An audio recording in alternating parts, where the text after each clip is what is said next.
নমস্কার বন্ধুরা, কেমন আছেন? লাইফস্টাইল বাই সম্পার নতুন আরেকটি ব্লগে আপনাদেরকে স্বাগতম।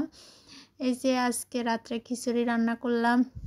আর দিনের বেলা তো কোনো কিছুই খাওয়া হয় না, তাই যাই খেতে ইচ্ছা করে রাত্রে খেতে হয়। আজকে আমি খিচুড়ি রান্না করব, আর এর জন্য এখানে আমি প্রথমে মাংস রান্না করব। এখানে পেঁয়াজ রসুন দিয়ে দিছি। আজকে হাতে মেখে রান্না করব না, এভাবে রান্না করব, কারণ অনেকটা দেরি হয়ে গেছে। আর রাত্রে রান্না করতে ভালোই লাগে না, কি করব, গ্যাসের কারণে রাত্রে রান্না করতে হয়।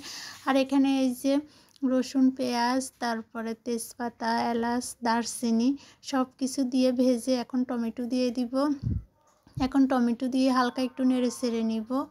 আর টমেটো বেশি ভাজার প্রয়োজন হয় না। আর এখানে আদা বাটা দিয়ে দিচ্ছি। আর ওইদিকে তো অনেকটাই দেরি হয়ে গেছে, কারণ ইচ্ছে করে না ঠান্ডা দিন না রান্না করতে, ইচ্ছা করে যে সকালবেলা, ভোরবেলা, না ইচ্ছা করে সন্ধ্যাবেলা। আর এখানে এই যে হলুদ, লবণ, মরিচ, জিরে গুঁড়ি সব কিছু দিয়ে এখন একটু কষিয়ে তারপরে মাংস দিয়ে দিচ্ছি। আর এই যে এখন আমাদের সবার মোটামুটি খিদে লেগে গেছে। আসলে এই ভিডিওটা গতকালকে ছিল, দিতে পারি নাই, কেন অনেক রাত্র হয়ে গেছে রান্না করতে করতে। আর এই যে এখন সব কিছু দিয়ে এখন ভালো করে একটু কষিয়ে নিব। আর মাংস না, যে কোনো তরকারি যত কষিয়ে রান্না করা হয় ততই স্বাদ।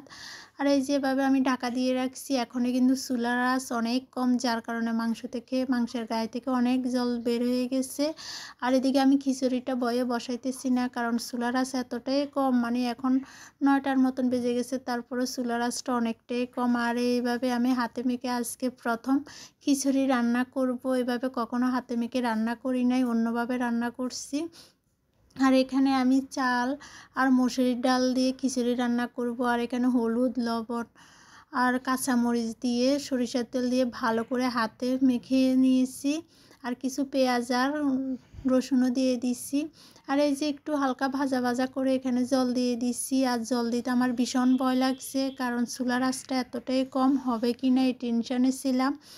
এখনও আসি দেখি মানে গায়ে গায়ে এখনও জল আছে। আমি তো ভীষণ টেনশানে ছিলাম। ওর ওই দিকে আমি মানে এত জল দেখে টেনশানে আমি মানে কিছুক্ষণ রান্নাঘরের থেকে আবার চলে আসছি। আর আসি যে না বসছি একটু, দেখি একদম তলাদি পুড়ে গেছে। মানে আমার মনটাই এত খারাপ হয়ে গেছে।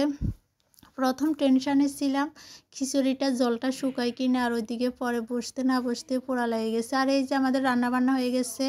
আর দেখেন মাংসর কালারটা এতটাই সুন্দর আসছে, আর খেতেও অনেক কিন্তু মজা হয়েছে।